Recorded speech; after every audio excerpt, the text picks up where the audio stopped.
Levi Stadium is home to the San Francisco 49ers. This afternoon, however, it belongs to the best high school football players in Santa Clara County competing in the Silicon Valley Youth Classic. The North team battles the South in the 41st annual Charlie Wedemeyer Memorial High School All-Star Football Game presented by the Almaden Valley Rotary Club. Kirsten Fairchild's Darren Arbett welcome new digs for this prestigious event. Darren, what an opportunity for these recent high school graduates. Great opportunity for these kids today. They've earned the right to play in this great, nice, big stadium here, and they're excited to do it today. The All-Star head coaches are standing by on the field. Pioneer head coach Eric Perry is at the helm of the South. Coach, the South leads the series 20-17 with 3 ties, but has dropped the past 2. How do you get back into the win column? Difficult question to answer. You know, we do our best to try to put together a solid team. You know, with these all-star games, getting the team to mold together and play as a unit, cohesive, and execute plays on both sides of the football and protect that football. And if we can protect the football and eliminate those mistakes, I think we got a pretty good chance to try to win this game. He's excited about getting back in that win column. They talked about it all week. The kids are really fired up, and they want to turn things around today. Jake Messina of Fremont is the North coach. Coach Messina, what has stood out about your team during preparation for today's game? Just their ability to take in the coaching and really just have done a good job of learning the system and being able to run the things that we've asked. We're really excited about what we're going to be able to do in the game just in terms of play calling and giving the offensive coordinator a chance to do some different things. So we're excited about that. Coach Messina's right. He felt he had some kids who showed up that were better than he thought they were going to be. They're excited about playing in this game, and he thinks they really have a nice chance today to get this game and win it. Pam George and Philip Kern round out our broadcast crew today. Let's head back down to the sidelines. Thanks, Kirsten. We're here on the sidelines today, and I'm going to be doing a lot of interviews with dignitaries and also with players. And Phil, tell us what you're going to be doing. Well, I'm going to have the chance to interview the coaches, both coming out of halftime before the second half. There'll be some player interviews as well. And we're also going to be having some interviews with the honorary coaches for this game as well. So it's going to be a lot of exciting stuff here on the sidelines.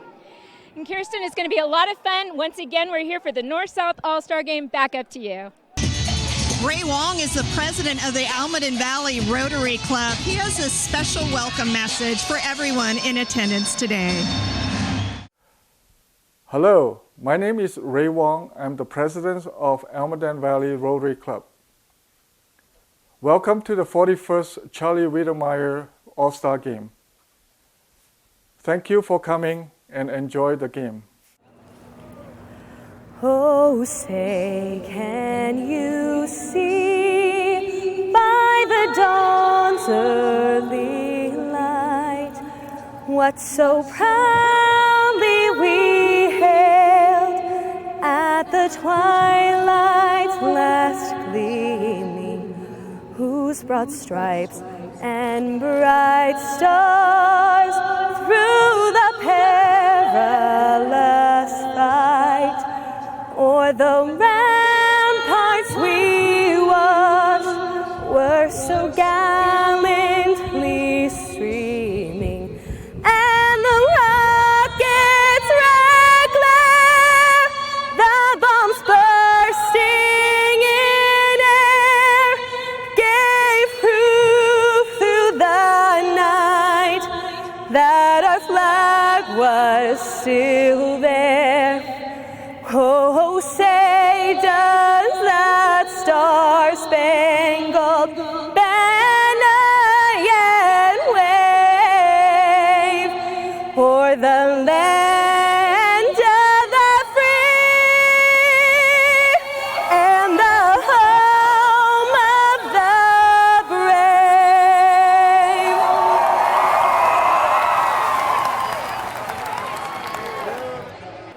Kirsten, I'm on the sidelines with Madison Wackerman, who just finished singing the national anthem.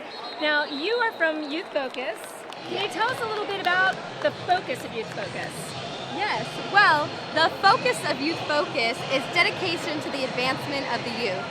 So, Youth Focus provides many programs and scholarship opportunities for youth to award people in academic achievement, community service, talent, and so much more. They also provide professional and interview skills that you can carry with you for the rest of your life.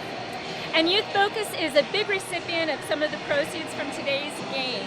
The South team, you guys are the visitors, so you're going to get the call. What are you guys going to call? Okay, so the call is heads. Okay, so it's a tail.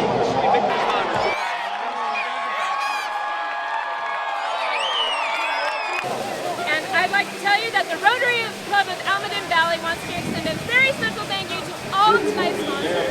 Sponsors make this game possible and have allowed the Rotary Club of Almaden Valley the privilege of donating to charities and scholarship programs for over 4 decades. Hello, my name is Susan Valenta, and I am the District Governor of Rotary District 5170. I congratulate the young athletes who are playing in the 41st Annual Charlie Wedemeyer All-Star Game. I also congratulate the Rotary Club of Almaden Valley. 41 years ago, they started this Charlie Wedemeyer All-Star Game, and as a result, hundreds of thousands of dollars have gone back into youth programs. Each of you who are here today have contributed in some way so the proceeds of this game go back to youth programs. The Rotary Club of Almaden Valley has been supporting local and international projects since 1969. I thank all of you and congratulate all of you for being a gift to the world. Thank you. Bay Area football fans know that NFL quarterback Jeff Garcia played in the 1988 North-South All-Star Game. But what fans might not know is that he played defense as a defensive back, and that his main contribution to the game was an interception. Jeff Garcia went on to quarterback for both of our local professional teams, the San Francisco 49ers and the Oakland Raiders. He also played in 2 Pro Bowl games, one in 2002 and the other in 2008.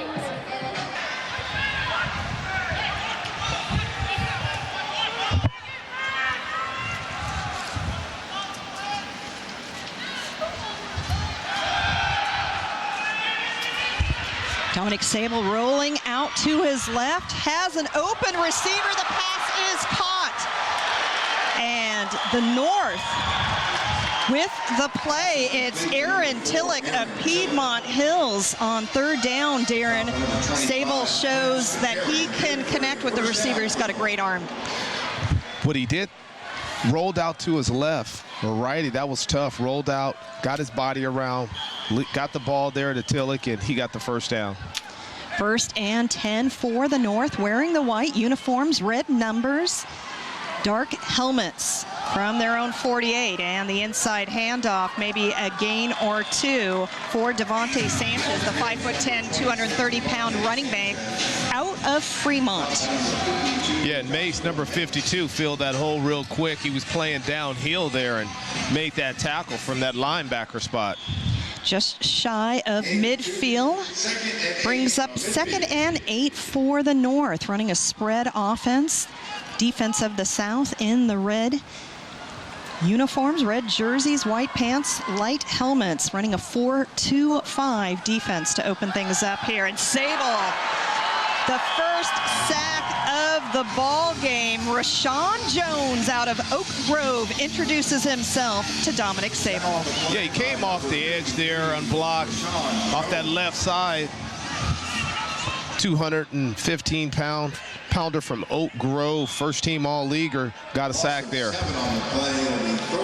That'll bring up 3rd and 14. The ball now spotted on the 43 of the North. Kirsten Fairchild's Darren Arbet bringing you the action here from Levi Stadium. Sable out of the shotgun, audibilizing, and here come the Hankies as it looks like offsides on the defense. Flag on the field. This is one thing from a coaching standpoint, Kirsten. You don't want to get to a 3rd and long, so that penalty right there kind of, you have those plays where you feel you can get 9 to 10 yards if they get their depth on their routes. But when you're talking 15 yards, that's a long route, and you got to protect for a long time. Encroachment, the penalty. 3rd and 9. Sable with the quick strike. And this defensive-minded South squad Showing why that's so. Angel Estrada of Independence, not too much for Estrada, his first catch of the ball game. Yeah, you see sometimes with the protection, it's early on. You want to get your quarterback in rhythm. You just throw the ball out there. You see Estrada just got the ball, and they're going to go for it right now on 4th down and 4th and 8. 8:30 left to go in the first quarter. 4 12-minute quarters in high school football. As Sable once again out of the shotgun. He's a pocket quarterback, almost falls down, rights himself and takes off to his right, dumps off the pass, it's caught. And talk about turning nothing into something as he connects with San Jose High's Kyle Alves for the big gain. Great composure showed by Sable. You know, I'm going to start calling him Houdini. That earlier on that play, he rolled out to his left and got the ball down the sideline there for a first down. And there you thought he was going to go down, went to his right instead of just running, kept his eyes downfield, found Alves and got a big first down. 17-yard play as we near the 8-minute mark and the inside handoff. Maybe a yard or two. Dominic Sable out of the Kings Academy in Sunnyvale, California. Talk about a program on the rise. Yeah, Mike Johnson, he's a coach actually here with the 49ers. He's done a tremendous job with that program. It was his first year last year, and they won a lot of games. Alves picks up a yard as 3 receivers out left for Sable. 6'2", 180 pounds. And it's Sanchez in motion. Sable calls his own number and straight ahead for a pickup of 3 on the play. You're right, he called his own number there. He's nimble on his feet there, and he saw something. They wanted to get a few yards, put him in a third, and that very manageable. That's what I call it. When you go in that 5 and 6, it's very manageable.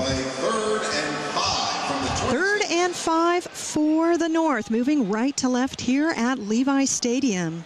This is the first time this prestigious game has been held here. Again, same formation out wide as Sable through the hands of the receiver. Incomplete pass. The number 9, Johnson, put a hit on him there. Johnson from Oak Grove, honorable mention All Mercury News, and playing that cornerback spot and coming up and being physical. Johnson was laying some wood on the other Johnson as Austin Johnson out of Mountain View, the intended receiver. 4th down, and it looks like the North is going to attempt a field goal. This would be for 43 yards. And it's John Rack out of Homestead. And it's wide right.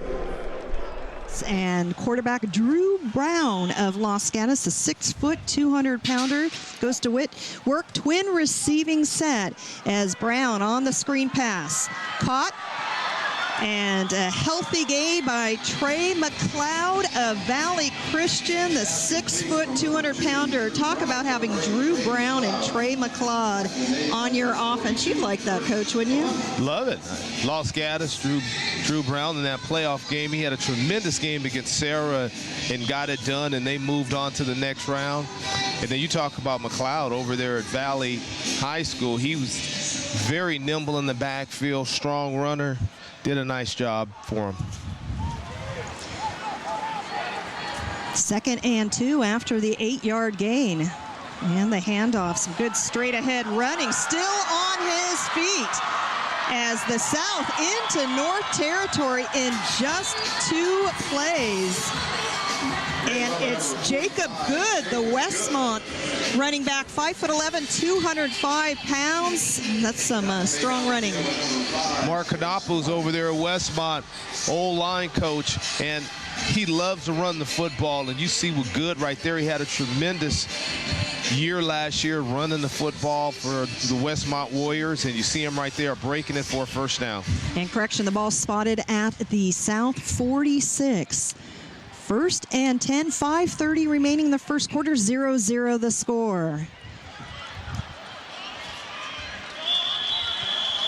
And a couple of yards from Corey Garcia out of Santa Teresa. I think that's what's so exciting about this All-Star game. Jim Guido, who, of course, with the Almaden Valley Rotary Club, really says, you know, everyone's like an MVP out in the field for this. So just some great opportunities here for these coaches to run some plays and see some results. It really is. 2nd and 6 for the South, just shy of midfield. Again, the split receivers for Brown, and low snap, but Brown picks it up. He's an athletic guy and takes off toward the far sideline. So that play, a bit breaking down defensively as Brown really had some open field in front of him. Yeah, I really like Brown. He's a smart quarterback, and you saw there he turned something bad and made it good. Picked up the ball, didn't try to keep the play on, just picked it up, went to his left. He has good speed, didn't try to turn upfield, got the first down, got out of bounds. Let's run another play. 1st and 10 from the North 37. The North has won the past 2, including a lopsided victory last year. That game held at San Jose City College. Darren and I will talk a little bit about where this game has been played over the years. Brown looking downfield, good protection up front, takes off to his right, marshals his troops, caught, and a touchdown saving tackle by the North's John Price out of St. Francis, but it's another big play. Drew Brown showing he can get it done with both his feet and his arm. And I like what Max Sanford did. He was coming across. Max Sanford from Christopher High School caught that ball there, but you're right. Let's talk about Drew Brown eluding a defender, going to his right, pointing downfield, throwing the ball to Sanford for a first down. 1st and goal for the South from the 8 at the 8-yard line.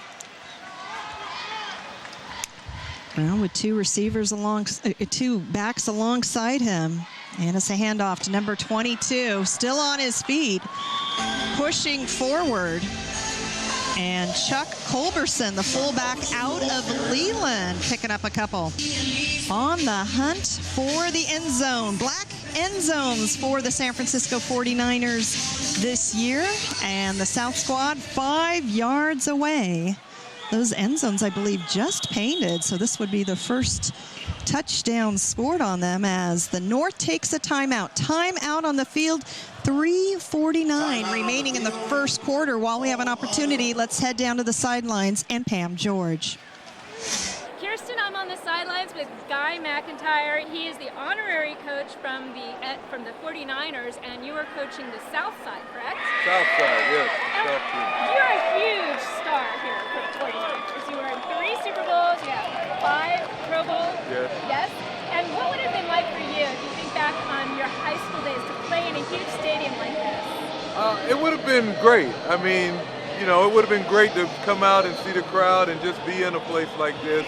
I grew up in Georgia, so the closest team to me were the Atlanta Falcons. But it would have been great. It would have been a really good experience to come out and play in a professional stadium. Do you think any of these kids are a little overwhelmed by the size of the venue? Well, they probably when they walk out on the field, but the playing surface is the same size as what they play on. I mean, it's just the stands and the big screens and stuff like that can be a little distracting. But once the games start going on, you got to have your mind focused on the field, and you got to concentrate out there. If you're not, you're going to look bad. Well, thank you so much. Sure. Let's send it over to Pam George with some parents from the North squad.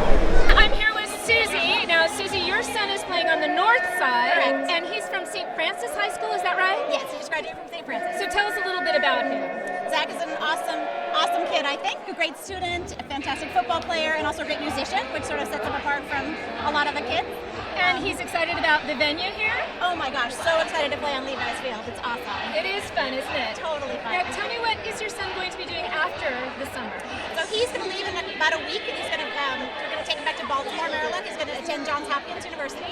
And he's going to be studying? And he's going to study international relations, and he's going to play football. That's which is very exciting. Well, good luck to him, and thank you for talking with us. All right, thanks so much. The first time since 1982 this game is being played in August. Yeah, it's usually earlier, and they had an opportunity to get this stadium and have the event here, and I think this is a great day. It's a beautiful stadium, and the kids are really excited, and fans are here. What a wonderful day, Kirsten. Absolutely. Second and goal from the 5 out of the timeout. And the snap. Pickup of about 3 on the play. As Brown on the keeper. 3 minutes remaining. 3rd and goal from the 2. Brown. And incomplete pass. Great jump off the ball by the guys up front for the North. Goodadaro, number 22, from Bellarmine, playing that corner position, did a nice job playing that back shoulder thrown ball and knocking it down. 4th and goal. You'll recall the North missed a 43-yard field goal attempt. They'd love to keep the South from scoring here. As the South spreads it out. Brown with the quick pass or the quick pitch, and the South has done it. Or the North has done it, my apologies. Corey Garcia on the sweep gets stopped. And right now, Darren, I think we're seeing a defensive battle here in this prestigious All-Star game. Yeah, they just pitched the ball there coming around to Corey Garcia from Santa Teresa, and he tried to get to that pylon, just couldn't make it. 3 defenders there to get his legs out from under him. First down, North. Ball on the 2-yard line. 2:45 remaining in the first. 0-0 the score. As the North, coached by Jake Messina out of Fremont High School, the head coach. Great year for Fremont last year, as Dominic Sable stays in at quarterback, wearing number 16 out of the Kings Academy in Sunnyvale. His wide receiver also made the All-Star team, Derek Frisky. We'll see if those two, so familiar with one another, can hook up at some point.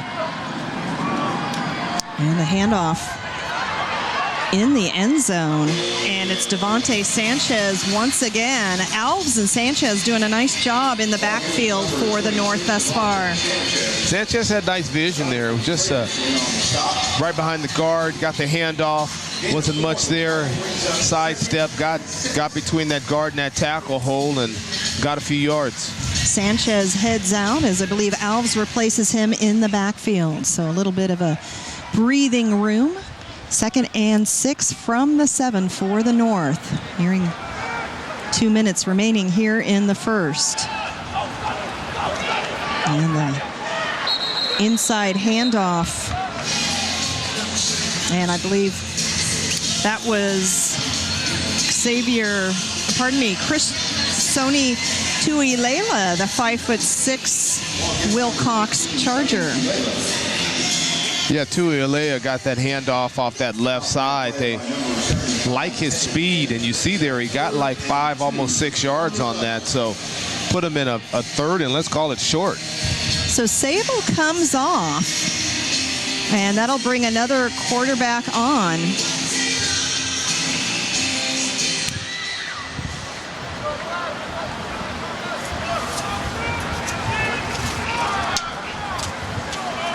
Third down. They have been converted one of the last 3, and you see some problems there with the exchange. Not sure if that was a fake or an exchange, but nevertheless, Aaron Tillich, the Piedmont Hills quarterback, sacked, and it's number 32 with the sack for the South, Nicholas McMurray out of Midi.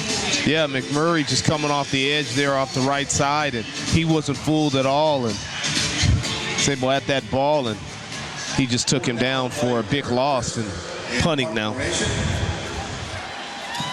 Derek Frisky out of the Kings Academy, handling the punt duties today.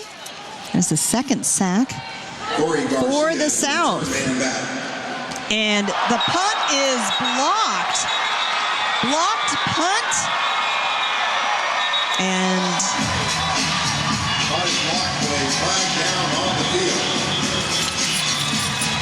there's that penalty. Our officiating crew is going to huddle up. Darren, was there a flag on the play? Yeah, the back judge threw it. It might be a delay of game. He didn't get it off or something. He saw something in the back end.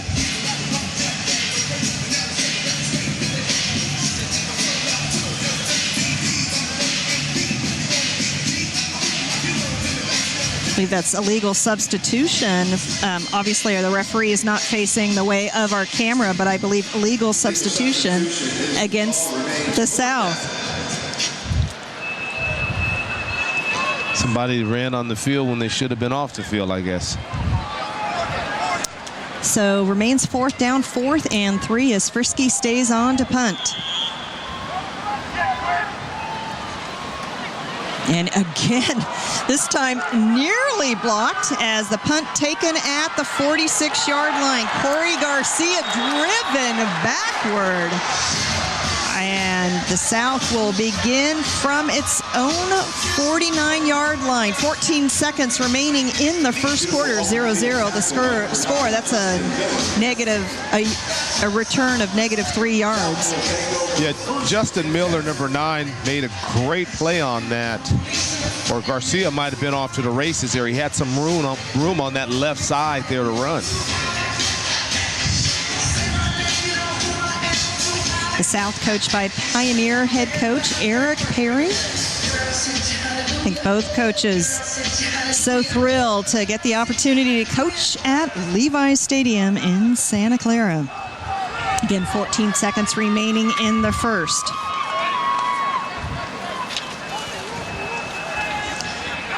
Man in motion. And it's Brown still in at quarterback. Jacob Good of Westmont with the loss on the play, and that should do it for the first quarter. 0-0 the score here in the Silicon Valley Youth Classic, and we're going to head down to Philip Kern on the sidelines. That'll be the end of the first quarter. Well, Kirsten, so far the story of the first quarter has been defense. Of course, the North had a great stop on 4th down and goal to go in stopping the South from 2 yards away in order to get into the end zone. However, the South is not being denied either. Their defense is playing very strong. They're getting very good pressure on the defensive line. So it's really going to be a case of who wins the line of scrimmage. Whoever does that, they're going to have the upper hand in this battle. So defense is something to watch for. Kirsten, we'll send it back to you. At the start of the second quarter, 2nd and 11, ball on its own 49-yard line. The South leading the series 20-17 with 3 ties. However, the last 2 have gone the way of the North in decisive fashion. Darren, last year the North was really able to score quick and often. So here we are starting the second quarter 0-0. Very tightly played game in that first quarter. And the snap bouncing before it finds the hands of Brown, and Brown showing what an athlete he is off the far sideline and out to the 40-yard line. Drew Brown, who will be taking his arm, his feet, and everything from head to toe to the College of San Mateo to compete for the community college in the fall. Great place to play football. The coaches do a tremendous job there. They're very organized, and they win a lot of football games there, that's for sure. Ball spotted at the 41-yard line. South has 4 first downs thus far, and Brown has run for 2 of them. 1st and 10 from the North 41. And a hard hits at the line of scrimmage as we saw that Wildcat offense. Luke Morin actually in at quarterback. The Branham QB, 6'2", 205 pounds. Talk about a good season in 2014. And the Branham Bruins had one to remember. They really did, and he was a big part of it. Played very well. He was a guy, he was more than a game manager. He made things happen at that quarterback spot. Loss of 1 on the play. Really seen some strong running, a lot of refusal as Trey McLeod with another carry, and the ball spotted on the 35. McLeod, just a north and south runner that runs hard, gets the ball in his hands. He's very secure with the football too, high and tight, can carry the ball, and just strong leg power when he runs with it.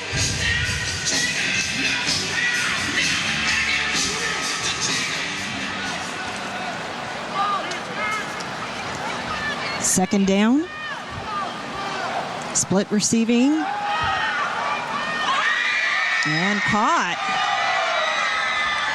by number 14 for the South.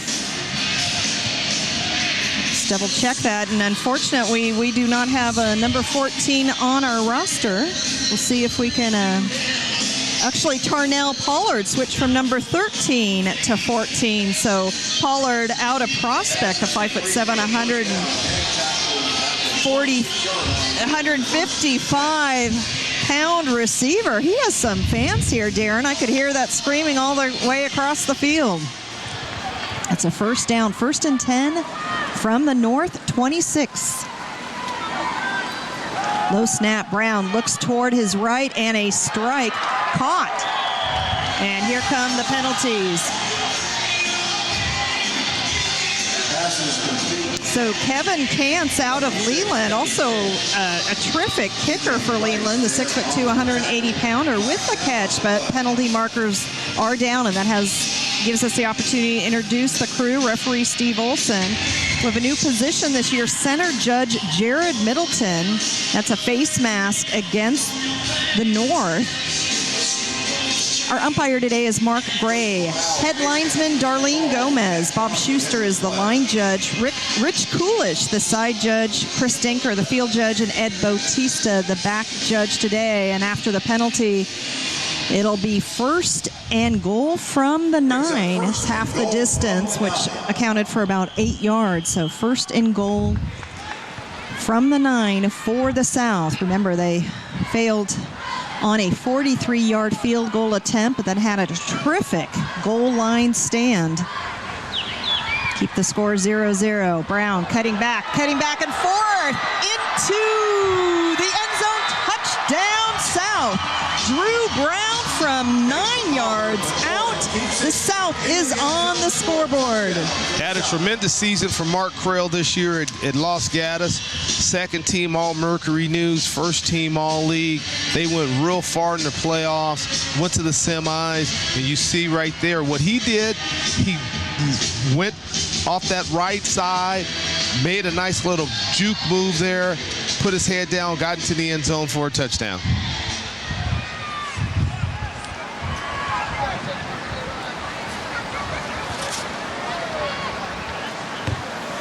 Six nothing the score as waiting the point after. Number 6, Kevin Kantz in for the PAT. And it's Kantz we just saw with the catch. And now the point after, it's good. 9:54 remaining in the first half. 7-0, the South leads.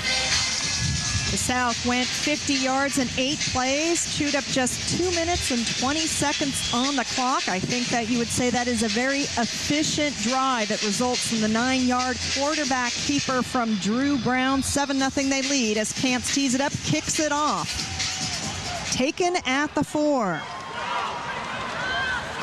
And once again, driven back, so some great special teams play. Did the ball come loose?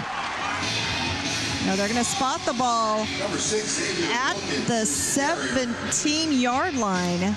So a gain of 11. And I believe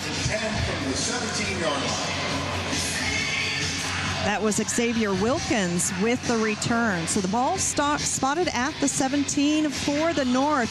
Coach Arbette, you've got the ball back. However, you were just denied when you were on the 2-yard line. What is essential for this North squad right now? Just continue to move the football. That's always a tough part, to get the football into the end zone. But as long as you're moving the football, you have a chance to win football games. Sable under pressure. Ball comes loose. He was tackled from behind. Loose ball. Is this another big play by the South defense? It is. South ball.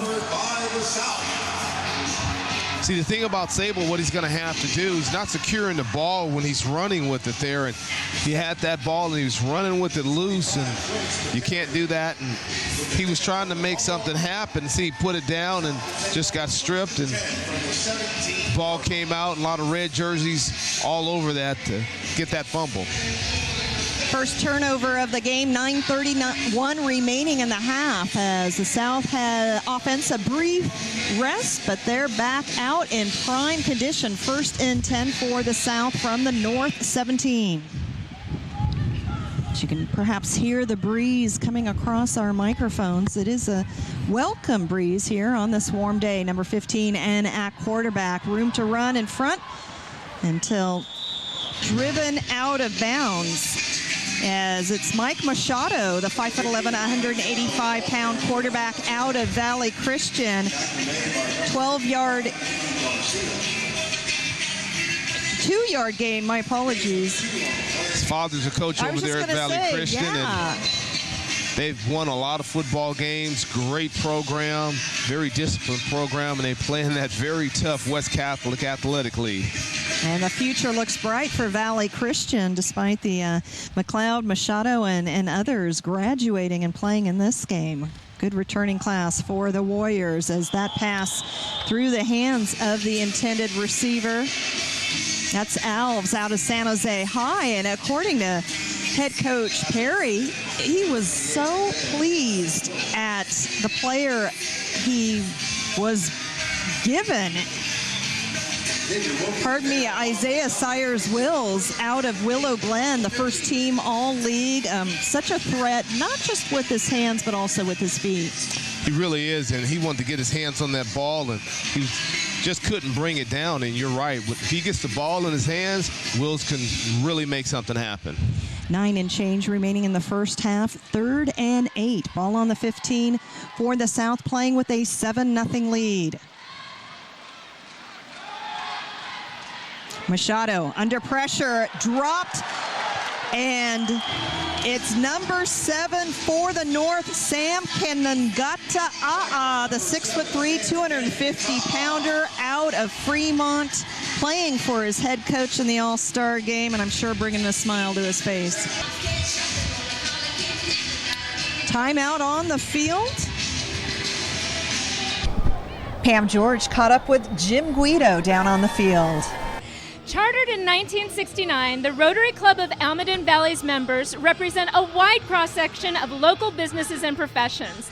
The club is part of Rotary District 5170. And with me now is Game Chairman Jim Guido. Jim, you have been involved in every one of the 41 games played since 1974. How has this game changed over the years?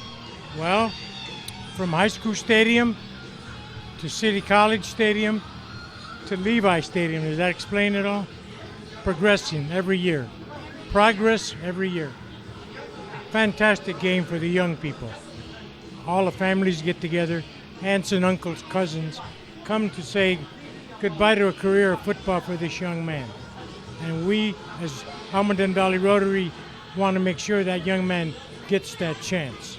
That's why we do it. Well, it's known as the best game in town for a reason. Not only known, it is the best game in town. It is the best game in town, and that's from the chairman's mouth. Back up to you, Kirsten. So the 3rd penalty on the South. 3 penalties for 15 yards, as Cants in punt formation now after the penalty. And I think that's perhaps was intended. Give them a little room? Give them a little more room. Give them a little more time to get their punt team out on the field. Great snap to Cants. as his teammates trying to track it down. They can't, so a touchback. 8:15 remaining in the first half as the North will get to work. 1st and 10 from its own 20. And Darren, it's kind of been an uneven game thus far for the North. How can we see some more consistency from them? Well, the thing that the South is doing, they're able to run the football. And not only can they run the football, but Drew Brown is making things happen with his legs. And he's keeping the ball alive, and he's getting it downfield. Then you have Morin, who's come in, Luke Morin from Branham. He's able to run the ball and do some things also. So the North is going to have to be able to get a run game going here. South not productive at all on that drive. -18 the yardage as we see Sable. I'm not sure who the intended receiver was. It could have been Micah Lane as well as Austin Johnson, but no one on the same page on that play. Yeah, it was just 2 outs. They're running this spread here. It was 2 out routes, and like you said, they just weren't on the same page there. 2nd and 10 for the North. Again, Jake Messina, the head coach out of Fremont. Be his 3rd year at Fremont, the head coach as well as the defensive coordinator. They are the returning Santa Clara Valley Athletic League El Camino Division champion. Went 9-2 overall, 5-1 in league. And a quarterback sneak by Sable. Right now, a lot of pressure on Sable, if you will, Coach. He seems to be shielding the carrying the burden of this offense. Yeah, that's the thing. This is a big play offense, and right now he's going to have to make a big play or come up with a big play, or Johnson, number 3 out of Mountain View, is going to have to catch a ball and break a few tackles. They're going to have to do something to make big plays like they did on that drive when they moved it all the way down the field. The last 3 possessions, the North have run 7 plays for just 8 yards, turned the ball over once. Out of the shotgun, I think Sable's most comfortable, and he's got a receiver and inbound, so a big play for the North. And that caught by Aaron Tillich out of Piedmont Hills. 1st down. Great throw by Sable. Great catch by Tillich.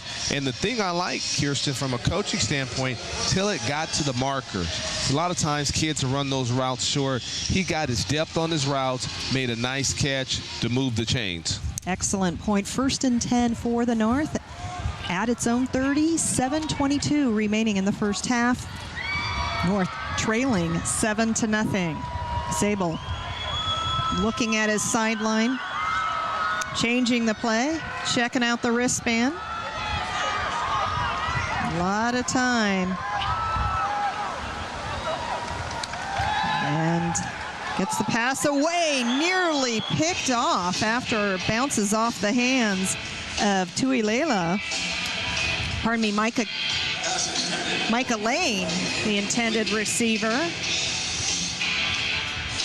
Yeah, that was just a hot shot from Sable there. He felt the pressure, couldn't run. No one was open downfield. Saw Lane, tried to get it there, a hot shot, and Lane couldn't come up with it. 2nd down.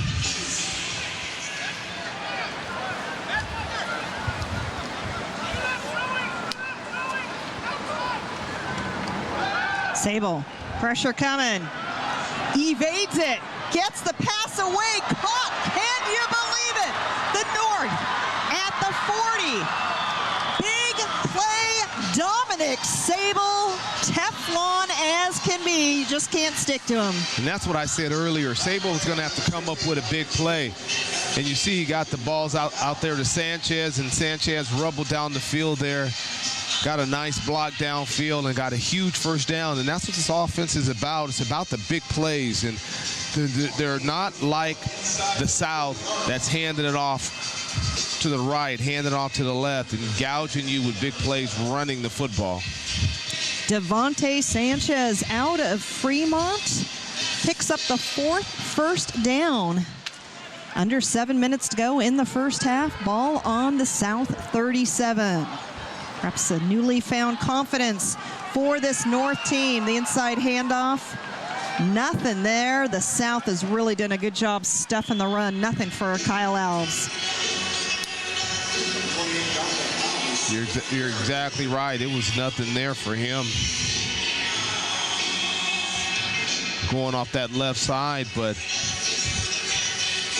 this offense is predicated on Sable from Kings Academy, 6'2", 180-pounder, first team all-league, making plays, and you see him right now in this shotgun right here. Loss of 1 on the play. 2nd and 11 for Dominic Sable and the North. Sable looking deep, changes his mind. Wide open in the middle of the field.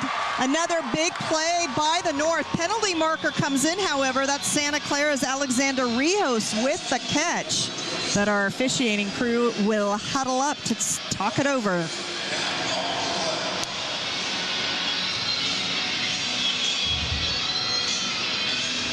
Big blocking downfield by number 28, Legal man downfield. Yeah. So brings it back for the North. 6:02 remaining in the first half. The North trailing 7-0. It's interesting. They say a legal man downfield, but he has a legal number in Alves. He's saying it was on him. Wipes out the 15-yard gain. 2nd and 15 for the North.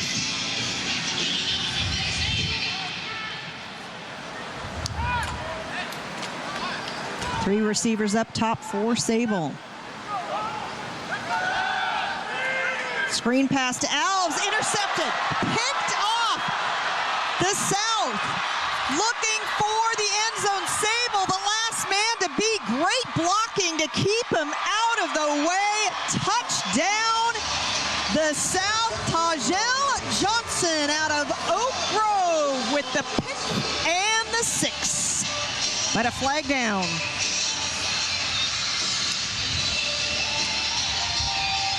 Yeah, Johnson, it was a screen pass there and just overthrew the screen pass, and Johnson was behind there. Johnny on the spot, got the ball, weaving down the sideline, cut all the way across the field, and got into the end zone for an apparent touchdown. Be a 61-yard play. Personal foul against the North. And I believe it'll be awarded on the kickoff. So the touchdown holds up as Canson for the point after. The long snapper is Jamie Bragg. Luke Morin, the holder. I think that might have been partially deflected, but it goes through. 5:32 remaining. We saw big plays from the North. The South responds. They lead at 14-0. Can't turn the ball over. That's the one thing, you can't turn the ball over. I don't care what game you play. And I think that's what the North is starting to understand now. Offensively, they got to put something together. They have so many tremendous athletes on this North squad that at some point they're going to make a big play and get into that end zone. Darren, we've seen for the North, we've seen a number of Sable's passes go through the hands of the receiver, bounce off the hands of the receiver. They're just on a simple, what seemed to be a simple screen pass. Is he a little too hot to handle at this point? He's throwing it a little hot. What's going on is that he's feeling a little pressure and he's hurrying the throw. And anytime you don't step into the throw, it goes high. He just needs to settle down, set his feet, throw the ball, and step into it. Cants will kick it off from the North 45.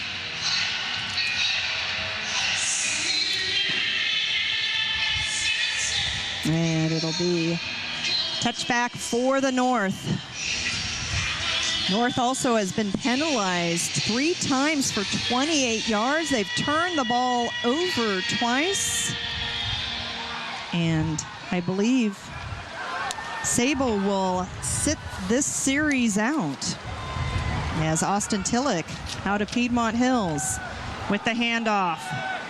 Tuilela with the carry, but once again, great penetration from the South. Yeah, I like that South, that defensive line. Jones, Kafusi, Ellis, Hodge, McMurray. They're playing great right now. Mace from that linebacker spot. Freitas, number 33. Godinez, number 26 from that linebacker spot. They play downhill, Kirsten, and you can see right there, they're not giving up yardage at all on that run. Just under 5 minutes to go in the first half. The North trailing 14-0, moving left to right. Kirsten Fairchilds, Darren Arbette, Levi Stadium, the home of the San Francisco 49ers. Host of this prestigious game. The screen pass results in a gain for Austin Johnson, the wide receiver out of Mountain View. When passes have been caught, Darren, we've seen some great yaks, some great yards after catch from a number of receivers wearing the white uniforms today. What did I say? I said they need to get a running game, and that's what they're doing. These kids have pride. 14-0 on the scoreboard. Now it's time to get to work. We're all stars for a reason. Let's go out here, get a drive, and let's get into the end zone.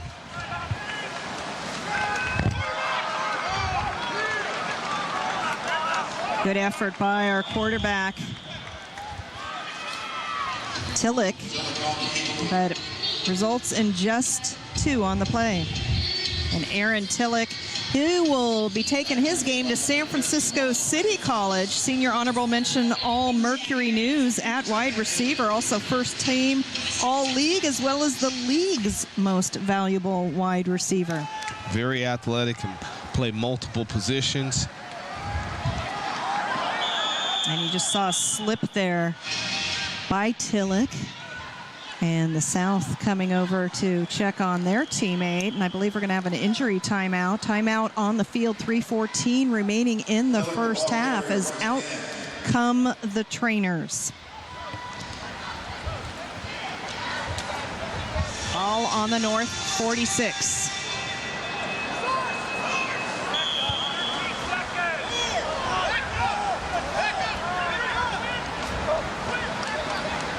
Sable is a receiver on the slant. Out across the 45 is Angel Estrada with the catch. And the clock continues to tick. There's 1 timeout remaining by the North, but they don't call it. So first half comes to a quick conclusion. And the South leading 14-0. Darren, what do you think happened there at the end? Just wasn't able to get that timeout, and he's talking to the players right now. Coach Messina was trying to get that timeout in so he could run another play, but it didn't happen. Let's head down to Philip Kern on the field. Coach Perry, the defense has really carried the way for your squad in that first half. What stood out about them the most to you? Well, like I said before the game, we have a really good defensive line, and they're doing a good job putting pressure on it. And my linebackers are playing well. We're playing well as a unit. We don't shoot ourselves in the foot a couple times there.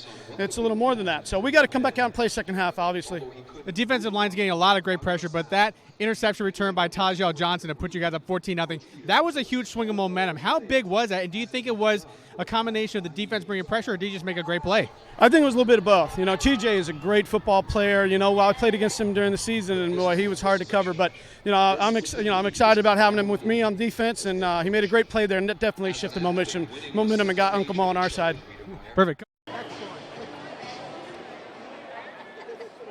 I'm here with Dennis Brown, the honorary coach for the North All-Stars. He played defensive line for the San Francisco 49ers from 1990 to 1996. He was also part of the Super Bowl 29 championship team. So, Dennis, first question I had for you is, what does it mean to you to be a part of this game, and specifically to be an honorary captain for the North All-Star team? Well, it's an honor. It's a big honor because this is where it kind of starts. And I talked to these guys before the football game. They're the best of the best. And moving on, some of these guys, this is their last football game. Last time they'll be able to strap on a helmet. Other guys, they'll go on to college and hopefully on to the pros. But this is grassroots. This is where it starts. I can remember I was in the same shoes, all-star games, looking forward. And these guys have a great opportunity. They get to play in this fantastic stadium. And I told them in the locker room, take this, enjoy it, absorb it, and this is going to be etched in their memory, the opportunity to play in an all-star game in Levi Stadium. So it's great to be out here. It's great to be asked to do it. And it's good to see. I mean, it brings back memories for me back in high school playing football and how much fun it is, because it is the greatest sport in the world, to me at least. Well, you were talking about your prior experience in taking part in an all-star game. Being able to be on the sideline for this type of opportunity, what kind of memories are going through your mind right now about some of your past experiences from that time? I just remember in high school, at this point it was fun. The business wasn't in it. You weren't in college when you were kind of worried about, my school, or I gotta, someone's gonna take my position.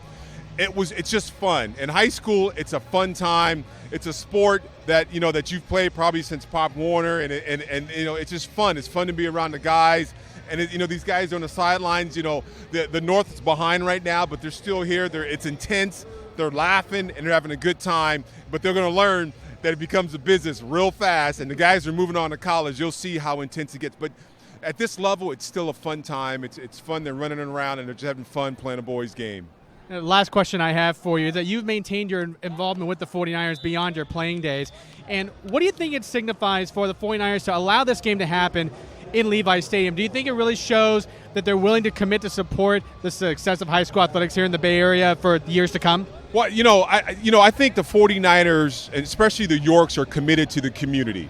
And they have this fantastic stadium here, and they open it up for any organization or any foundation that's doing something for the kids. I do a lot of work with the 49ers Foundation, and we practice 3 very simple principles: keeping kids safe, on track, and in school. And this falls right in line with it. It gives the kids, you're doing something positive. And the 49ers, the Yorks, the foundation is all about being positive for young men, young women, especially in this community, Santa Clara.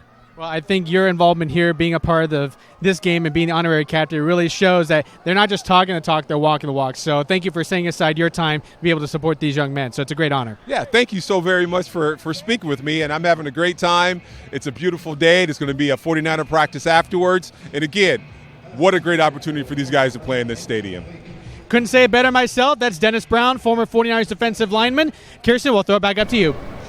Cam George is caught up with a couple of parents. Kirsten, I'm in the stands today with a parent. This is Adriana, and her son is playing in tonight's game. Can you tell us a little bit about him? Well, my son is Adrian. He graduated from Pioneer High School. He's on the South team.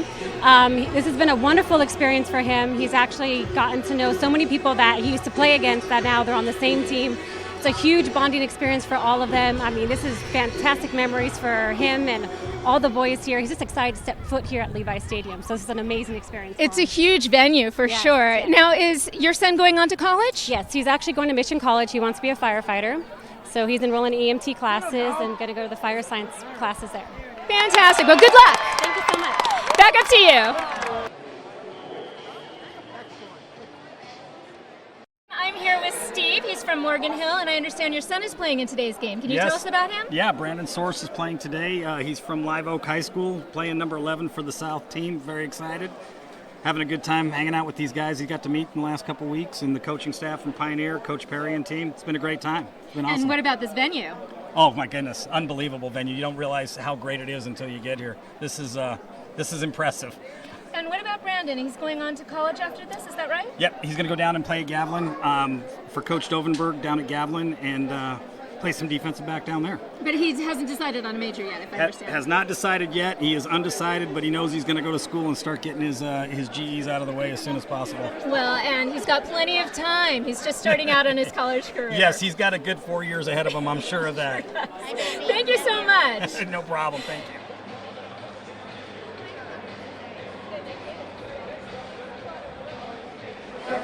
Kirsten, I'm here with Lori. She's from Berryessa in the San Jose area, and I understand your son is quarterbacking today. He is. We're so excited. He's a great quarterbacker, and he's going to be doing a little receiving.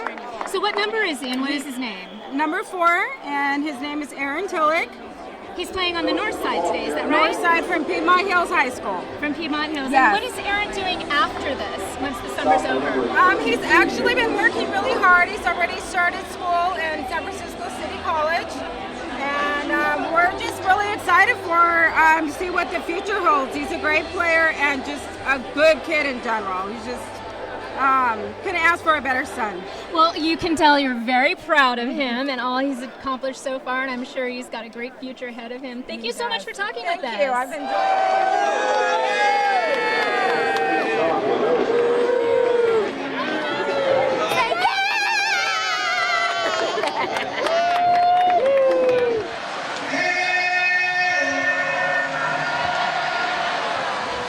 Terrific facility, the home of the San Francisco 49ers, and those in attendance have an opportunity to stay for head coach Jim Tomsula's first training camp.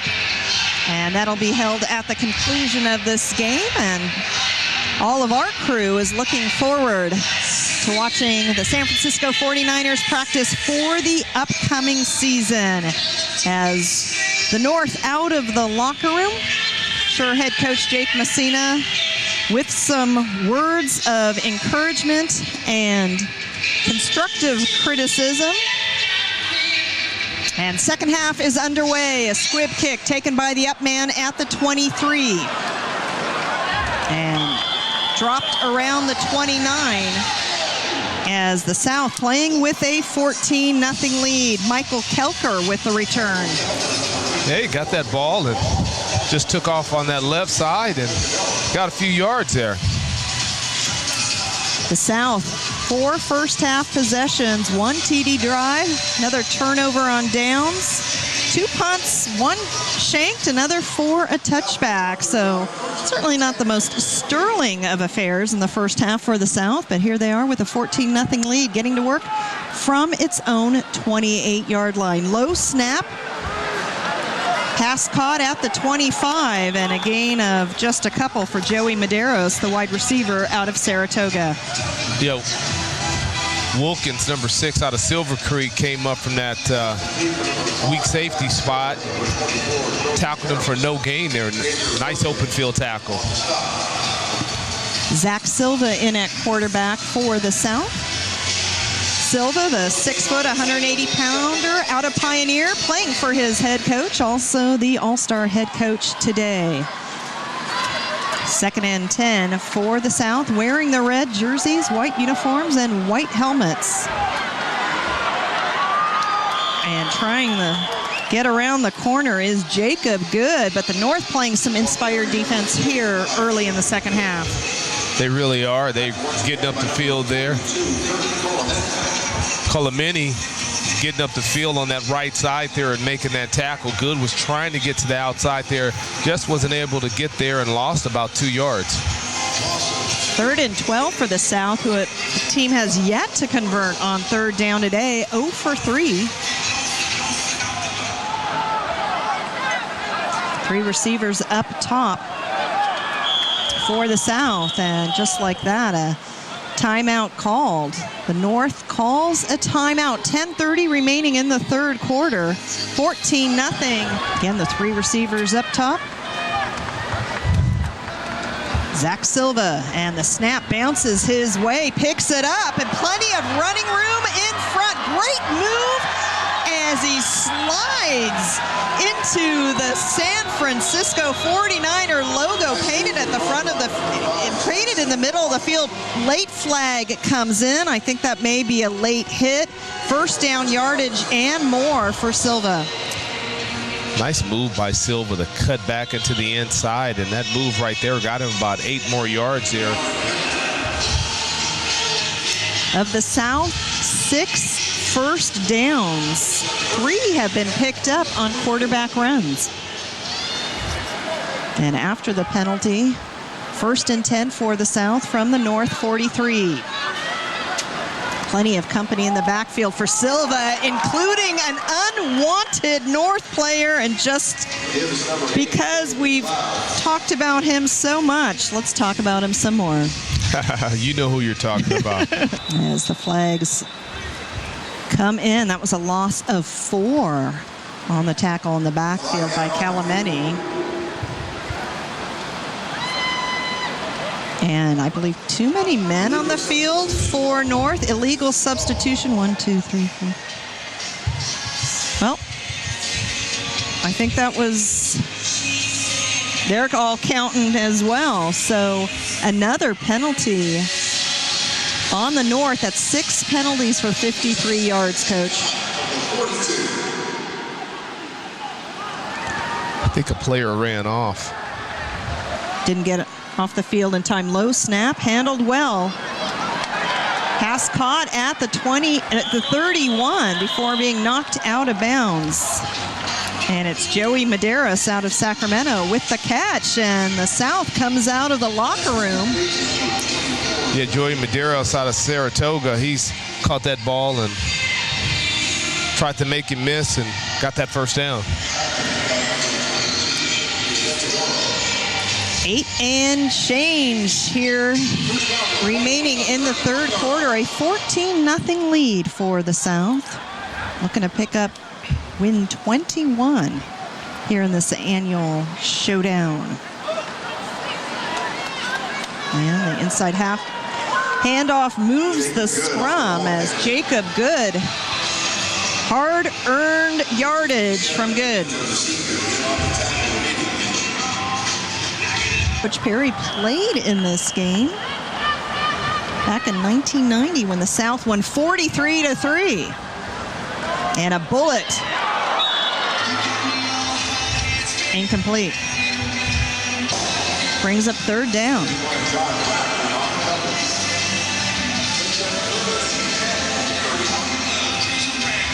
.8:10 remaining in the third quarter.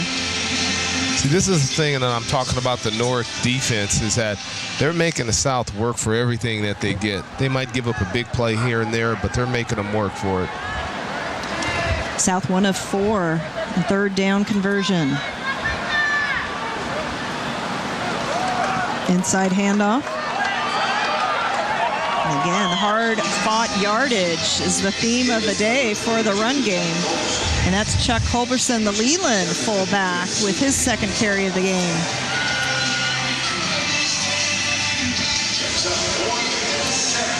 Just running hard right up the middle, setting that fourth down up here in about 7 yards to go. They feel that's manageable, and you see who they got in at quarterback, Silva. He can do a lot of things. Honorable mention, All Mercury News, first team All League. Very athletic quarterback. And they're going to go for it. This would be a 45-yard attempt. Both coaches share that they felt comfortable with their kickers from 35 yards out. And on the quarterback draw, it's Silva. What a burst of energy and momentum he has brought to the South squad here in the second half. And that's what I said. He can do it with his feet. You see he went back. He didn't see anything there. He didn't waste any time. Pulled the ball down, ran right, saw the chains, ran past the marker. You see he went down there, first down. It's the fourth first down picked up by a quarterback run.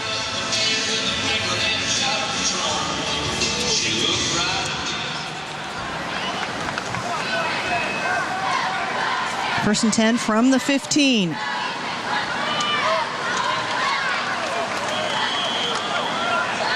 And it's another run play, so a nice mixture as Jacob Good with the carry. I like the way Good runs. He's just that tough John Riggins type of running back. Just gets the ball and likes to mix it up there in the middle. This will be the 12th play of this series, of this drive. As South has had possession for nearly half of this third quarter, and the sweep on the right side comes up empty as Isaiah Sayers-Will with the carry. Little extracurriculars. Penalty, it's 2nd and 25 for the South. Now, it says 3rd down on the field. But on the scoreboard, 2nd down, so we'll go with our illustrious chain gang on the field, of course. 3rd down, 3rd and 25 for the South. Let's see if Silva can work some more magic here. Looks to his left, goes toward the far sideline. And you hear the cheers from the crowd. It looked like that could have been picked off. And there's a conversation. They're going to say, no, the ball, incomplete pass. But the fans really got into it there, Darren, as Sayers Wills, the intended receiver. That a heck of a catch there. I want to say that was Medeiros. No, it was Medeiros. Yeah, Medeiros and came up. Instead, this will bring up 4th down. That was a heck of an effort there, and you could argue that he came up with that ball, but we're not down there at field level, and we're going to see it.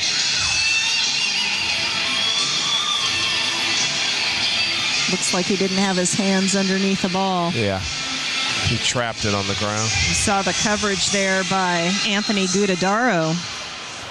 Another Bellarmine player playing today. 4th and 25. Twin receiving set for Silva. Silva, plenty of time. Throws and caught in traffic. The catch is made.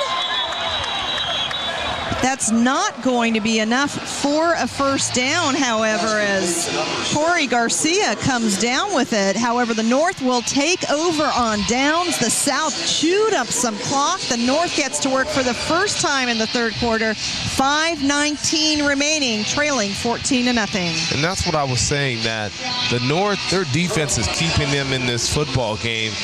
Long drive, they moved it down, but they're not letting them get into that end zone. It would have, 7 points was scored on them. Otherwise, the only thing was a pick 6. 15 plays, 67 yards, over half the quarter in terms of possession. No points, however, for the South. From the 10, and before the snap, whistles blow, timeout North. Gets to work for the first time in the 2nd half on offense. 5:19 remaining, 1st and 10. From the 10, and the first plays is to Alves out of San Jose. Oh, pardon me. Austin Johnson with the first carry for the North in the 2nd half. I like him, a big, strong, athletic athlete. Get the ball in his hands. He can make some things happen. I like what he does. Gain of 7 for Austin Johnson. Brings up 2nd and 3 inside 5 minutes in the 3rd. Levi Stadium, the site of this prestigious annual event. This time Alves with the carry. And he stood out until the whistles blow.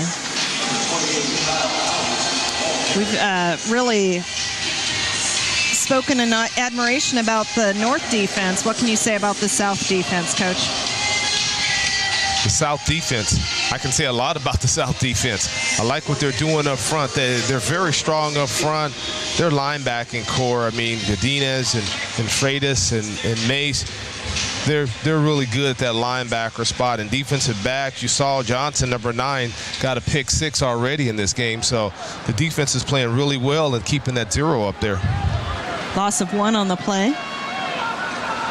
North 3 of 7 in 3rd down conversion. Some good bouncing outside for Alves. And this is what I'm talking about. You see right here, it's already 4th down. They're going to have to punt the football, talking about the North. And that North defense, they were out there for a long time. Now they got to get ready and go back out on that field. And they did a tremendous job holding them out of the end zone. So they can't continue to give the ball back to the South. 4th and 1. The North will go for it, or at least try to draw the South off sides as Sable looks at his sideline.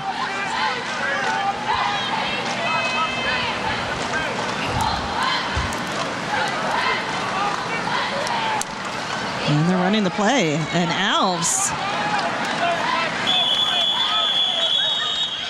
looks like he might have it, Coach. I don't think the South expected them to run that play. I didn't think they expected them to go for it. You're exactly right. They were just going to go out there, try to draw them off sides, call the timeout, kick the football. They didn't do that. Coach Messina's saying, hey, we're trying to win this game today. 1st and 10 from its own 21 after the 4th down conversion. Sable low snap, but gets the handoff away. And again, we just see the big guys up front for the South as Sean Lanoza, the ball carrier, out of Los Altos. And you saw number 48, Bragg, lay a hit on him. 185-pounder out of Westmont. First team All-League Defensive Player of the Year for his team. And you saw why right there, playing downhill in the backfield with a vicious hit there. 2nd and 11, 2 minutes and counting here in the 3rd. The North trailing 14-0.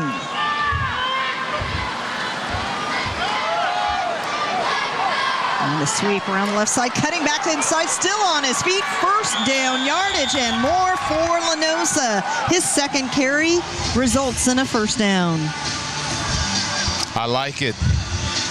Lanoza out of Los Altos got that ball, and he saw some green there, and he just turned on the afterburners. Let's call them afterburners, what he has, and he got the 1st down to keep that drive moving. And this is what I was talking about. The North is going to have to run the football and keep the South offense off the field.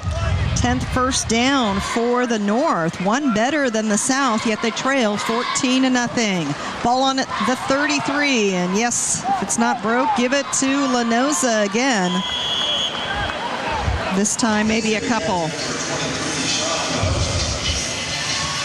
They're playing, and they're playing hard right now. And you saw number 51, Ray Ellis from Branham, 260 pounds. He's solid up front there, making a play there. You see Big Hodge up there, 290 pounds out of Oak Grove.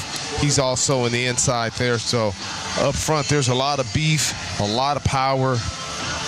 And right now, Kirsten, the North is working for every yard that they're getting, that's for sure.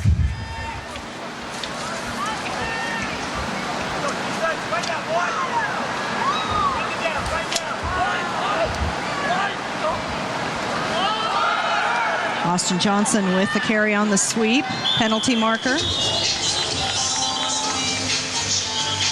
Okay, so we're inside a minute here in the 3rd quarter. Number 3, Austin Johnson, the ball carrier.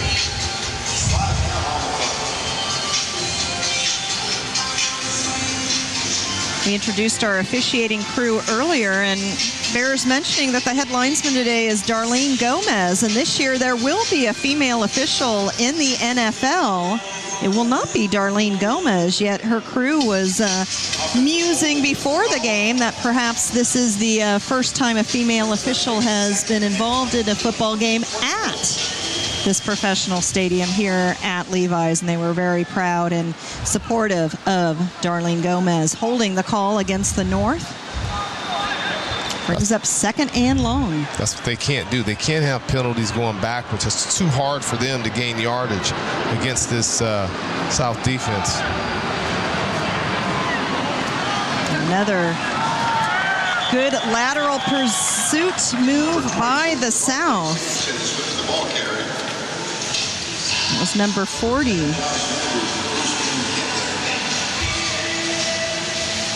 You saw Josh Landers making that tackle there, 200-pounder out of Willow Glen on the outside, making something happen there. 5 seconds and counting. That should be the final play of the 3rd quarter. It'll be 3rd and 20 for the North heading into the 4th quarter. And let's head down to the field and Philip Kern. fourth quarter here at the Charlie Wedemeyer All-Star Game, and not much has changed from the first half.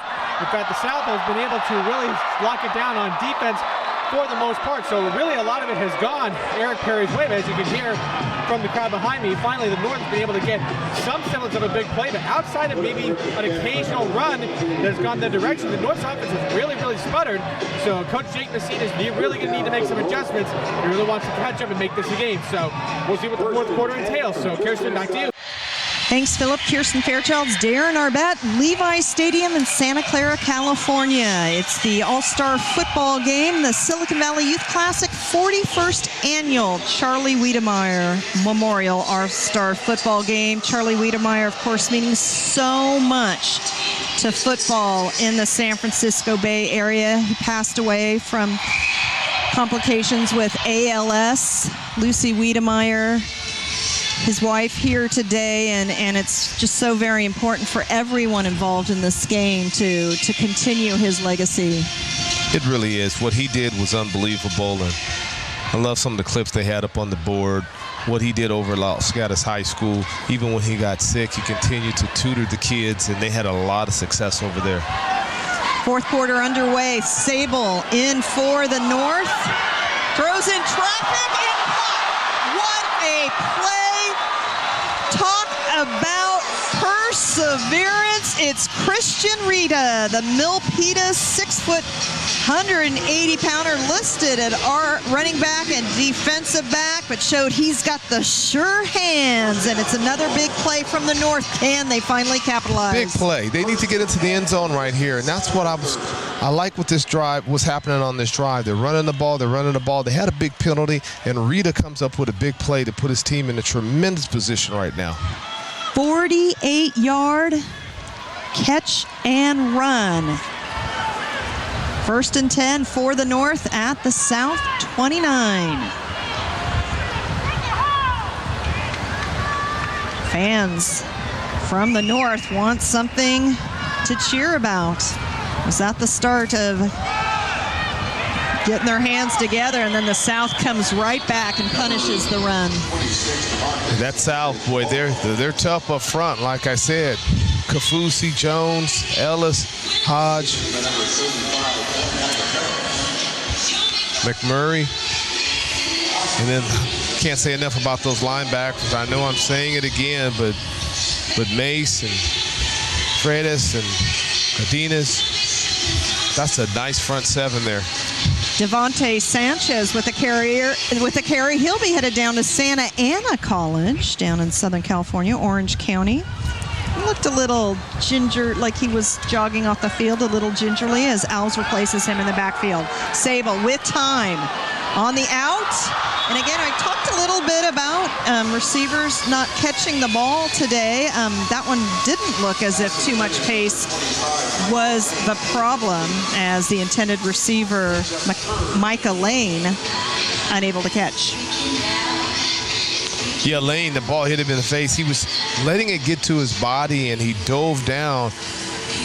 And his helmet, the ball ended up hitting his face mask. He just needs to use his hands and continue to use his legs to come back to the ball. Was that a shade versus sun potential there? Because it looked like he was right on that seam there. 3rd down and 12. North has had some success, 4 of 9 in 3rd down conversions. Sable. And looked like that pass came a little early as far as Christian Rita was concerned. Dominic Sable, Darren, is headed to Capital University to continue his football playing. He was a first-team All-League quarterback, as well as the league's most valuable player, also on the honor roll for 4 years. But right now he's looking at 4th and 12. Yeah, he had a great coach in Mike Johnson. Like I said, Mike Johnson's been offensive coordinator here with the Niners. He was Michael Vick's quarterbacks coach in Atlanta. He was in Baltimore. He's been everywhere. And Sabo had a great high school coach last year. 3 receivers up top for Sable.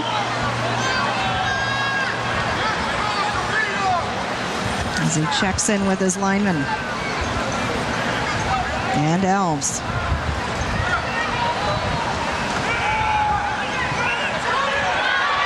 Sable once again eludes the snap, takes off towards the first down marker.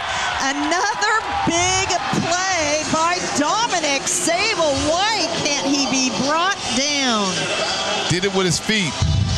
Once again, I think I called him Houdini. He rolled out, got away from that sack. Then you see, just went to the right side, and he was looking at the chains the whole way, Kirsten. He was looking at that yard marker, and he just ran for it and got the first down. Huge play. That is the opposite of an announcer's jinx.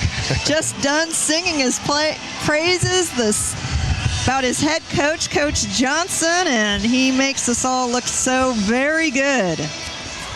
He needs to get this ball into the end zone. 10-17 remaining in the ballgame. 1st and 10 from the South 19. The North have gotten as close as the 2-yard line, but still a goose egg stays on the scoreboard.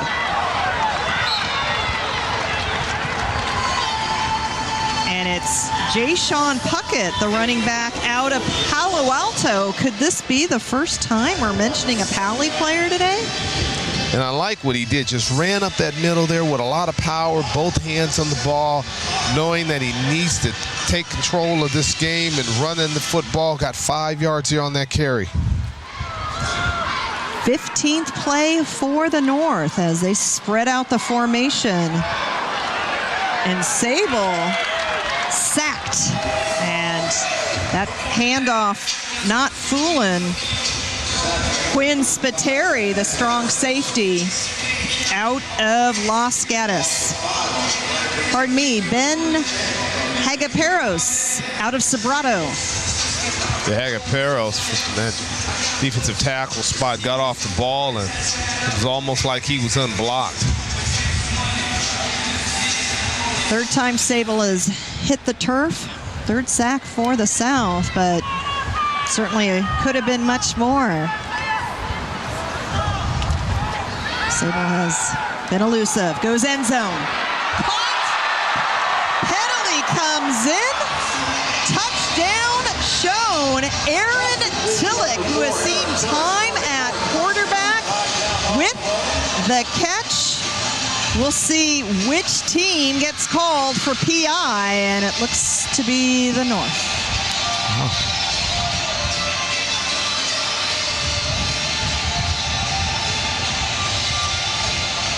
Nope.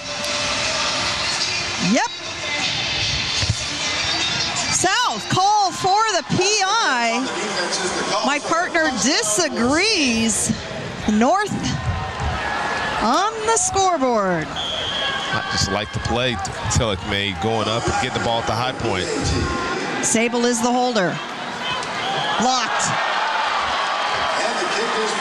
John Rack's extra point blocked. We saw a blocked punt get called for a penalty. The South doing a great job with special teams. Nevertheless, the North into the end zone. 8:53 remaining in the ball game. The South leads at 14-6. Yeah, Landers came over the middle there. I think Coach Messina's saying you can't do that in an all-star game. And I think he went through the short snapper there to block that extra point there, and that's a no-no in this thing. So maybe the officials missed that one. The 19-yard scoring strike from Sable to Tillich gets the North on the scoreboard, and out comes the South. 14-6 the lead. How vital was that for the North to keep the South's defense on the field that long? It was huge. That's what they needed. Keep that South defense out there for a while to give that North defense a rest, because when they've been on the field, they've only given up 1 touchdown in 3.5 quarters, Kirsten. John Rack has a team teed up. He'll be heading to Amherst College. First team All-League at defensive back. Also the recipient of his school's Poster Student Award out of Homestead.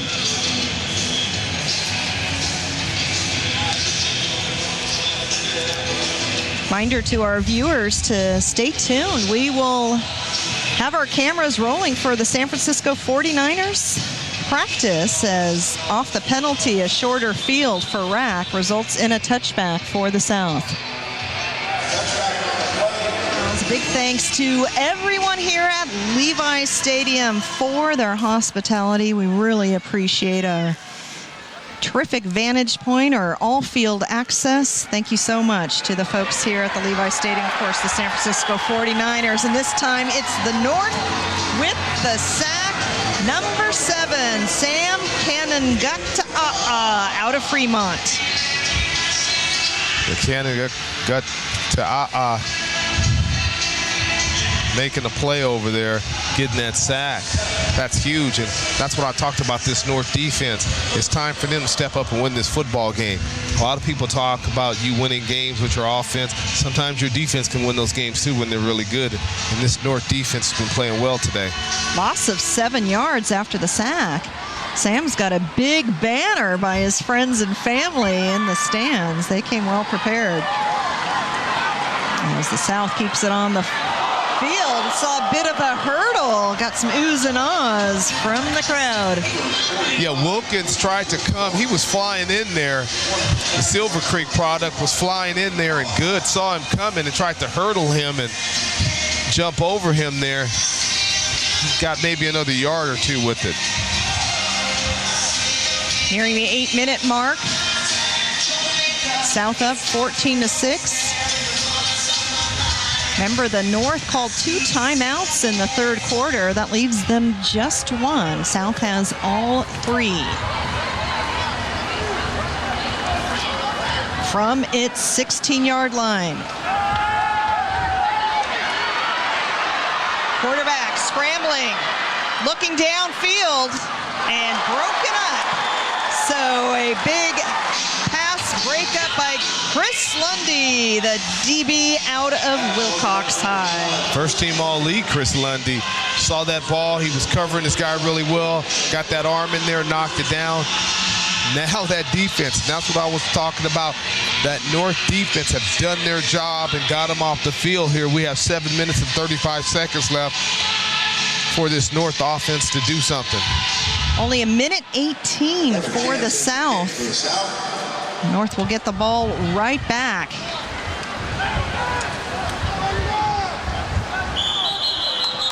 And whistles blow as Kantz awaits the punt. Now, if this goes against the North, Coach. It's 4th and long, so. Yeah.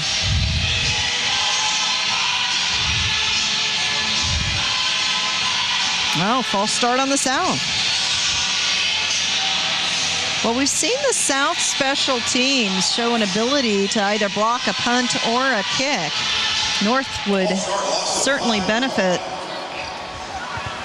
They're able to come up with that now. 4th and 20 for Kevin Kantz, punter out of Leland.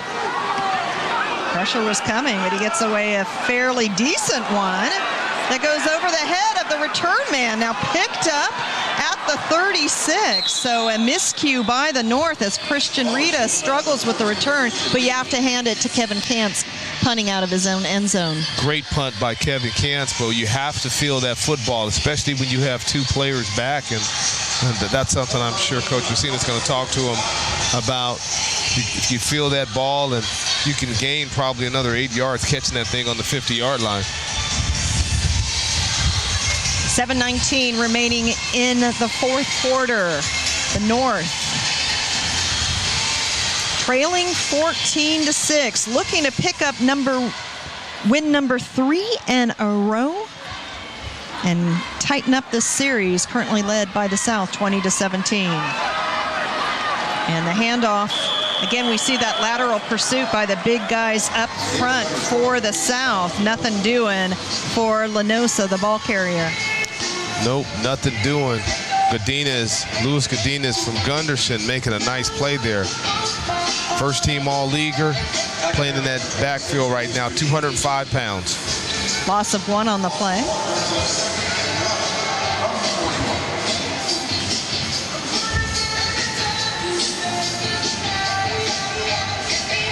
North Sable at quarterback. He's taken the majority of the snaps today. As Bryce O'Hara in.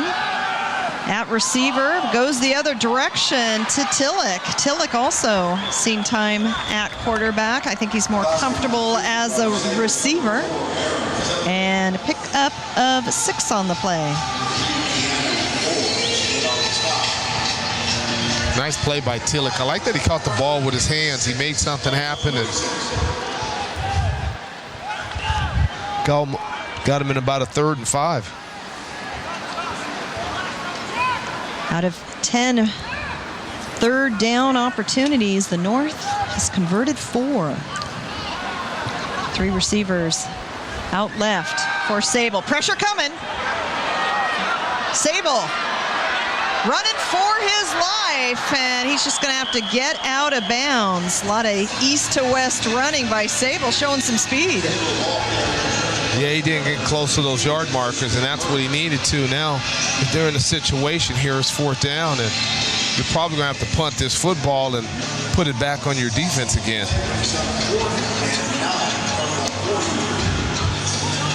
And it looks Derek Frisky, Kings Academy, out to punt.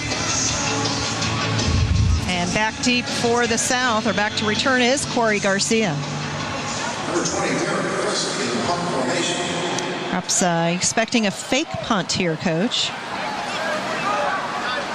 5:40 remaining. High snap, and Frisky did the best that he could. He stands 6'4", Coach. He really had to go up high for that, so a bad break for the North, perhaps a fortuitous one for the South. They take over with prime field position, 5:35 remaining, playing with a 14-6 lead. Yeah, it's unfortunate. The defense had got him off the field there, and then got a good field position there for their offense, and they just couldn't capitalize on it.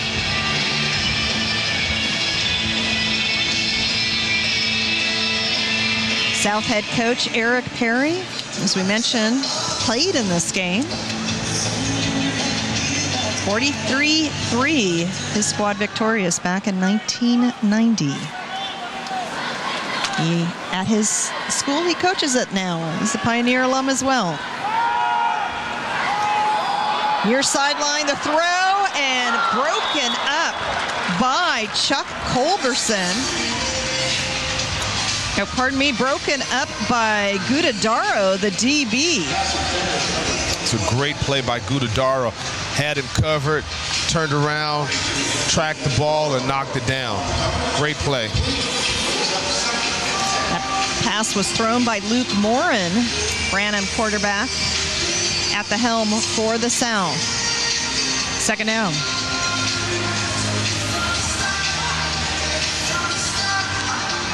Looking to put the dagger in.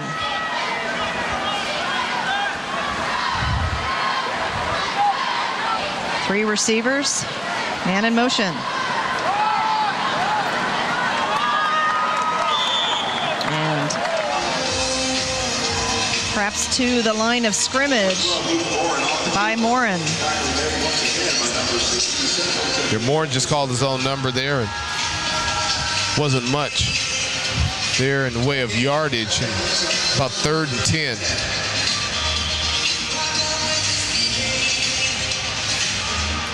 Five minutes and counting here in the 41st annual Charlie Wedemeyer Memorial All-Star Football Game. A big thanks to everyone with the Rotary Club of Almondon Valley, including the president, Ray Wong, Jim Guido, the game chair, vice chair Paul Cosentino, and all the All-Star Football Committee members for their hard work.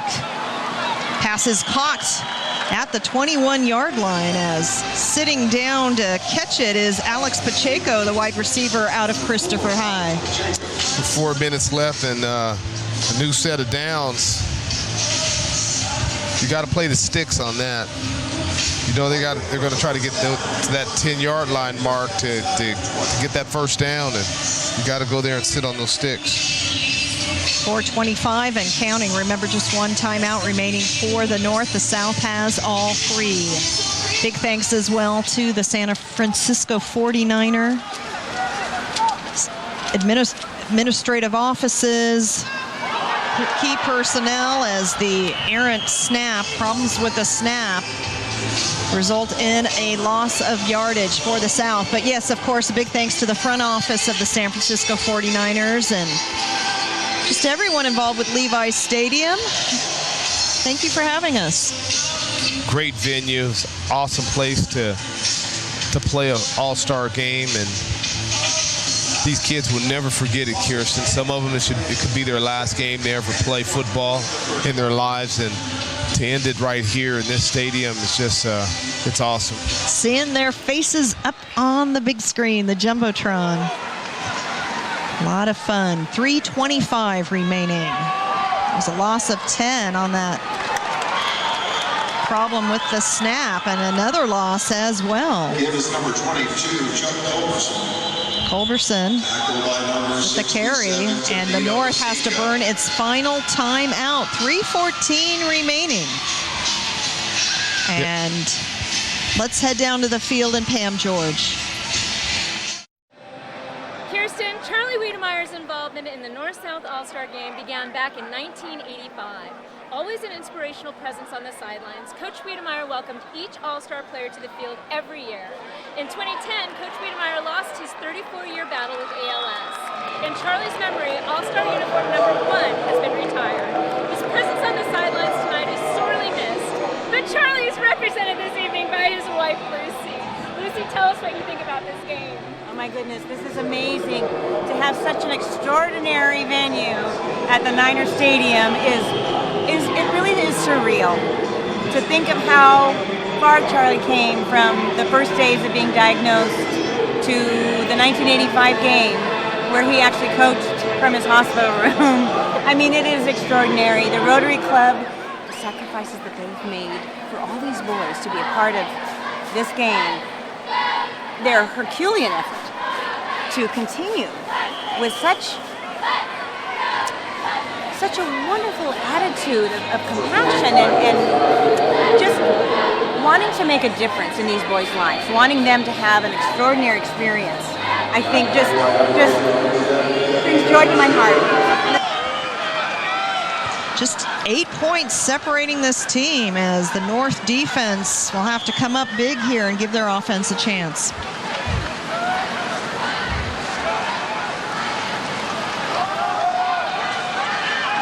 And nothing doing, so great reaction by the North, not falling for that play, as Morin with the loss brings up 4th down.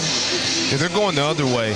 The South, which the North is really doing what they're supposed to do defensively, and that's get that ball back right now.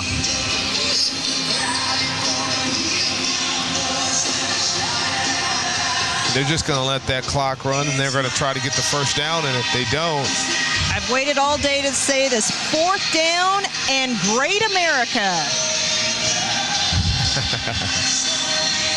The last 3 plays have resulted in 16 negative yards. And we want to mention the coaching staffs.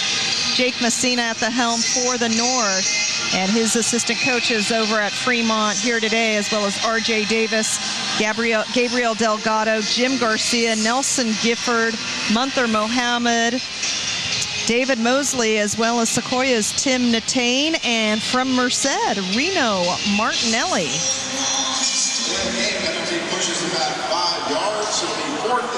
And the South head coach, Pioneer Eric Perry, will introduce his crew after this play, as Kantz, after the penalty, it'll be 4th and 31, and whistles blow once again as the flag comes in.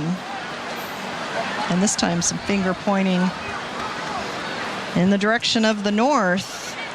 But false start again on the South, as head coach Perry, joined by his assistant coaches Jeremy Bean, Dante Funtia, John Meyer, and Nick Zimmer also helping out. Branham's Gil Carini, Los Gatos' Kevin Crail, and Mark Crail, and Danny Sullivan.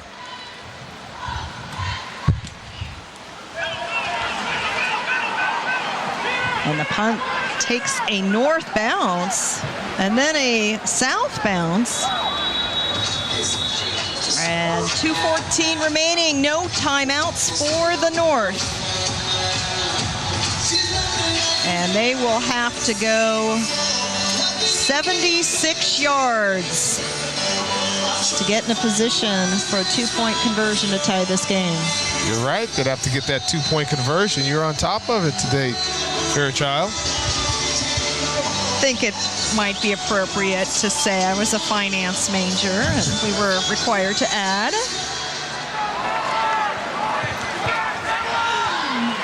Again, no timeouts for the North. Twin receiving set for Sable.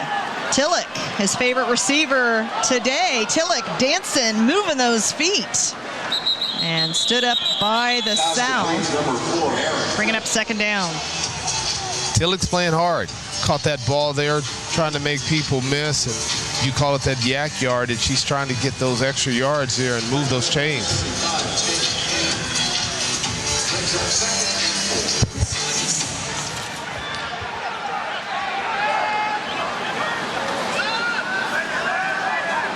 Sable. Thought he was going to elude another, coach. No such luck. Looks like it might have taken a divot out of that field. Kicked up the dirt. Yeah, he probably should have just threw that when you can't take a sack. Clock's running. You know, you can't take a 10-yard loss.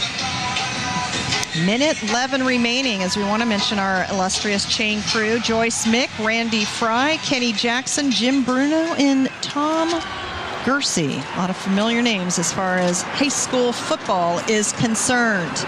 Time running out here. Sable to Tillich once again, and Tillich out of bounds, short of the down marker, short of the original line of scrimmage. 50 seconds. Well, we've seen Sable able to come up with big plays, coach, and here it is, 4th and 12. It's all come down to this play. It's one play.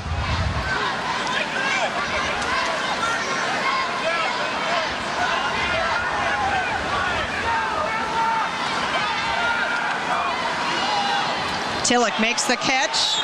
First down, gets out of bounds. Pass once again from Sable to Killick. Sable threw that on time, too, and Tillich just ran about a 12-yard out. When he made his cut, Sable had already let go of the ball. Tillich caught it with his hands for a first down. 44 seconds and counting remaining. Remember, they'll have to obviously get in the end zone and then convert. Tie up this ball game. Sable going long distance, but that throw out of bounds, incomplete pass. That was good when you got to try that deep ball on first down and stretch that defense out. And as you can see, that South defense, they had 3 guys back there, so the underneath passes should be there. 38 seconds remaining, 2nd and 10. Alves on the left hip of Sable. 3 receivers out left, 1 out right. Sable, short pass, caught. Tackle made immediately on Angel Estrada as the clock continues to wind. To run. Yeah, they're throwing that underneath. They got to get lined up. And Sable spikes the ball to stop the clock with 17 or 16 seconds remaining. So some extra time gets put on. Again, stay with us. At the conclusion of this broadcast, of course, we'll send it down to the field, and the rest of our broadcast crew, Pam George and Philip Kern, will check in with a number of the players. Darren and I will then have a chance to comment on the 49ers' first practice with the full squad here at Levi Stadium. So generous of the 49ers to allow the teams and the spectators and us to remain. That'll be an awful lot of fun. 16 seconds remaining on 4th down, and that will do it. A sack by the South's defense to end the game. That's Nicholas McMurray out of Mitty. Archbishop Mitty with a big play to dash the hopes of the North. Yeah, McMurray just came around that corner there and had a beat on the quarterback and got a big sack there. I'm sure the South has just come out getting that formation called victory formation and take a knee, and there you go. 25 years ago, Eric Perry represented Pioneer in this All-Star game, won it as a player. Now, 25 years later, win it as a coach. Again, 9 seconds remaining.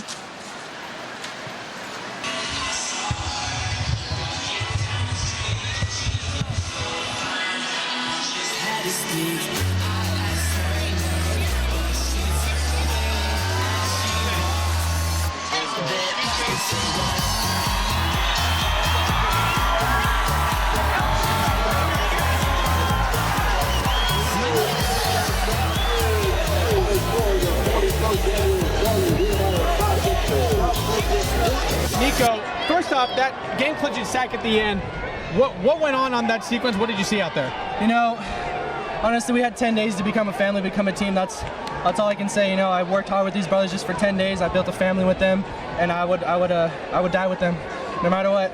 I'd fight for them any game, any practice. That's what we do. We're brothers. We're family. That's how we do it.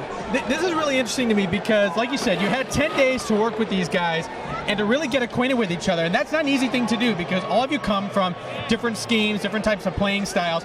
And the emotion you showed towards the end of the sideline when you got that game-winning sack, it's like you won the section championship. So, I mean, what does this game mean to you personally, be able to have an opportunity to be a part of something like this? Personally, this was my last football game I'll ever play in my entire life. I played football for over 10 years. So this meant everything to me, and I just wanted to fight for my brothers. I'd do anything for them. That's what it means most to me. And of course, you get to close it out at Levi Stadium, which is obviously one of the newest stadiums in the league. So getting a chance to be in a facility like this, I mean, could you envision your high school football career ending any other way? No, it was. I couldn't explain it in words. It was amazing. Rolling up in the parking lot it's a dream come true for any high school football player. Well, you definitely deserve this moment. So congratulations on the win and for your individual efforts. So congratulations to you. This is Anthony. He's from Bellarmine, and you had a terrific play. You stopped a touchdown at the last possible moment. Tell us how that felt. I was just doing my job, and I saw the ball, and we needed to get stopped, and I made the stop, and gave the ball to the offense, and waited for them to make a touchdown. And in this stadium, that must have felt pretty good. Oh, it was awesome playing. It was a fun day. It was a great day. A big thanks to our sideline crew, including Pam George and Philip Kern, as well as the entire crew of this broadcast. On behalf of my partner, Darren Arbett, I'm Kirsten Fairchilds. The South, a 14-6 win here in the 2015 All-Star Game. Before we say goodbye, however, from Levi Stadium in Santa Clara, we want to check in with the San Francisco 49ers practice going on behind us. First-year head coach Jim Tomsula has the full squad.